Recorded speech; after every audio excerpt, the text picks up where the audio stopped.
Roswell. Now, I know your audience is going to say, Roswell's been beaten to death. And, well, how about this?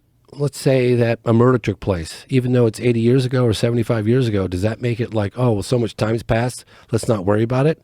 No. And the reason why Roswell is so relevant that most people don't understand is that you had the 509th Bomb Squadron, the most elite squadron, hand-select unit in the world, exclusively responsible for the deployment of atomic weapons, announced that they recovered a flying saucer. That's a fact. Okay? Then they recant and say, oh, terribly sorry. It was just a common everyday weather balloon. Jesse Marcel, the first person at the debris field with Mac Brazel, and thank you, Don Schmidt and Kevin Randall, for all your work. We wouldn't talk about this if it hadn't been for them, and Stanton Friedman. Mac Brazel takes Marcel and another guy, intelligence officer, out to the debris field. Mac Brazel says the material was clearly not of Earth origin. I know weather balloons inside and out. He described the material like tin foil that you crumple it up and it regains its thing. These I-beams that are purple with hieroglyphic writings, things of that nature. He takes it back to his son, who I met, Jesse Marcel Jr. I knew him well. Went on Larry King with the guy a bunch of times. He described the same material that he handled personally in his hands, okay? The press conference they had with Colonel DuBose, Roger Ramey, and Jesse Marcel, 2 out of 3 of those went on the record on camera, said the original story was true. That was the balloon story was a cover-up. Okay, you've got the FBI memo by J. Edgar Hoover in his own handwriting. He talks about in the SW case, could be Southwest, the Army grabbed it and wouldn't let us have it for cursory examination. That's pretty compelling. You've got Apollo 14 astronaut Edgar Mitchell, who just so happened to grow up in Roswell.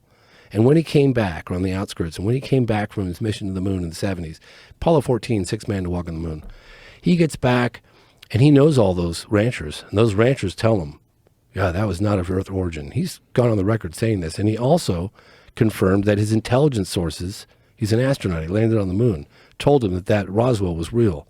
So based on just that alone, that's extremely compelling. And I know that Sheila Widnall, the former Secretary of the Air Force in the 90s under the Clinton administration, she went after that case because Clinton went after that case. And they weren't happy with the answers they were getting. And then the Air Force comes up with Project Mogul. Well, if you look at Project Mogul is just exactly the same explanation as the first one, except it's a bunch of these balloons stringed together.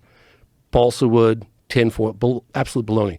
If the Air Force really wanted to squash it, show us that material that the first-hand eyewitness testimony, the people that have gone on camera described, show us that material that crumples up from 1947. Show us those I-beams with hieroglyphics on Can I them. stop you real Sure, quick? absolutely. The material that crumpled up, what's fascinating is it's exactly the same as what was described in the Virginia case. Yes, that's what Carlos de Souza described, yes. This material was light like aluminum foil. When you crumple it and let it go, it goes right back to its form. Took back his shape, yes.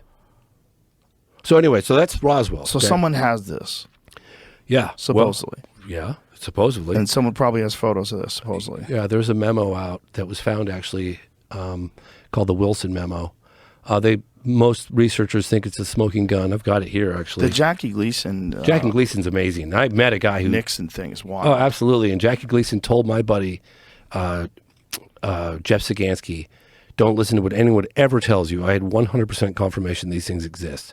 He didn't say that the President Nixon drove me out to a base in Florida, but he told him, don't listen to anybody who says I know for a fact these things exist.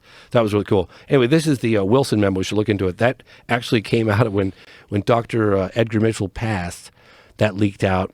I think a guy named James Rigney had something to do with it. There's been analysis work on it. But this is considered a smoking gun evidence for crash materials and programs of that nature. There's a guy named Hal Puthoff that's mentioned. Eric Davies is mentioned. Admiral Wilson is mentioned. Quite fascinating. It could be. I think there are other people out there like Richard Dolan and who's the other guy? Ross Colhart. They know a lot more about this document than I do. But in any case, let's move on.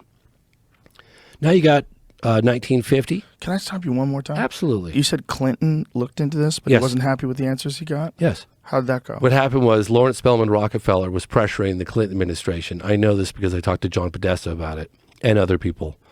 And he was basically saying that if you don't push for government transparency on this topic to Clinton, then I'm going to expose the fact that you're not doing it in every newspaper journal across the country. Okay? So Clinton administration goes, okay, fine. What do you want me to do? Which case? Pick a case.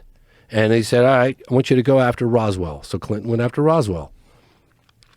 They were not happy with the answer they were getting about Roswell. That's that side of the story. I mean, Podesta basically said, yeah, we looked into it. And they eventually came back with that report, Roswell case closed.